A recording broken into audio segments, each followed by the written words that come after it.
Baseball calls itself America's pastime.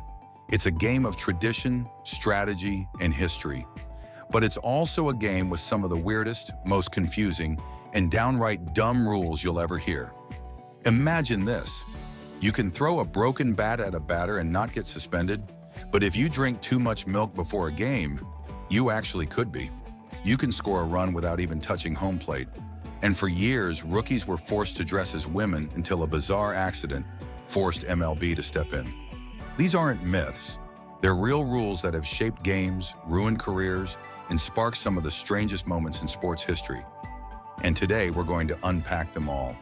From tattoos and Fortnite addictions, to banned cleats, loopholes, and one rule so absurd that players have flat out ignored it for decades. Before we jump in, hit that subscribe button and let me know in the comments which of these rules you think is the dumbest in baseball history. Let's start with something that seems simple. When a baseball hits an umpire, you'd think the play would stop, right? Not in Major League Baseball.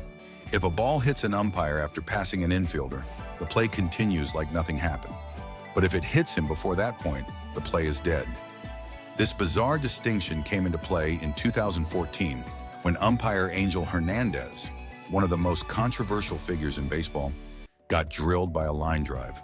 Bryce Harper was racing around the bases, ready to stretch a single into a triple. But because the ball hit Hernandez while he was still on the infield grass, the play was dead. Harper had to stop, and the Nationals lost a scoring chance. Fans actually cheered when Hernandez got hit, not because they liked the rule, but because they couldn't stand him. That rule alone shows how quirky baseball can get. But things get even stranger when we talk about tattoos. Yes, tattoos. Pitchers can technically be forced to cover them if the opposing team complains they're distracting. Justin Miller found this out in 2004 when his inked-up arms drew a complaint in spring training. MLB told him he had to wear long sleeves every game for the rest of his career. Imagine pitching in the blazing summer heat, covered head to toe, all because someone didn't like your artwork. That's baseball. Then there's rookie hazing, once a staple of clubhouse culture. For decades, rookies were forced into ridiculous costumes, superhero outfits, kids' pajamas, and most often, women's clothing. It was meant to be funny, but in 2004, it took a dark turn. Cleveland rookie Kyle Denny was riding the team bus, dressed as a cheerleader, when a stray bullet pierced the bus and hit him in the leg.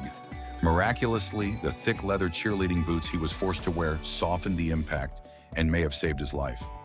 After that, MLB finally banned hazing rituals involving women's clothing in 2016. But the fact that it took a near tragedy to change the rule, that's peak baseball. If you think those rules are odd, wait until we get into the ones that cause chaos mid-game. Take Pat Venditte, the only ambidextrous pitcher in MLB history. He could throw right-handed and left-handed with equal skill. In his first professional game, he faced a switch hitter. What followed was a comedy sketch. Venditte switched his glove to pitch righty, so the batter switched to bat lefty. Venditte switched to lefty, the batter flipped back to righty. Back and forth they went until the umpires finally stepped in, realizing there was no rule to stop this endless switching. MLB quickly added one. A pitcher must declare which arm he's using before the at-bat begins and stick with it until it's over. A whole new rule written in real time because of one pitcher. Helmets? Same story. Since 1983, players have been required to wear a helmet with at least one ear flap for protection. Sounds smart until you realize the rule doesn't specify which ear. That means players can and have worn the flap on the wrong side of their head, offering zero protection against pitches. Rafael Furcal did it in 2012. Carlos Beltran did it while hitting his 100th home run. Some players even wore helmets backwards for laughs, like Larry Walker after Randy Johnson nearly decapitated him with a fastball in the All-Star game. And here's the kicker. All of it was perfectly legal. Then came the Fortnite epidemic of 2018. Clubhouses turned into gaming lounges. In Philadelphia, Carlos Santana smashed a TV after finding teammates playing mid-game. In Boston, Red Sox players installed monitors in their lockers, pulled out Fortnite dances on the field, and admitted to staying up until 2 a.m. on road trips. When David Price developed carpal tunnel syndrome, everyone blamed Fortnite. Teams started banning video games outright. Imagine that. MLB, the League of Pine Tar scandals and steroid investigations, brought to its knees by Fortnite. And let's not forget footwear. Cleats became a battleground in the 2010s. Brian Wilson got fined for flashy designs and resorted to coloring them with a Sharpie. Ben Zobrist was banned from wearing plain black cleats, honoring Ernie Banks.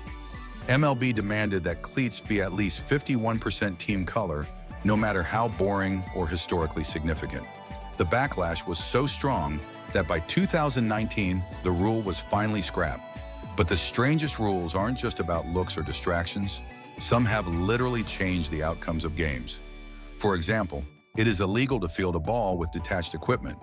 If you throw your glove at a ball and it touches it, that's an automatic triple for the hitter. Catch a ball in your jersey? Illegal.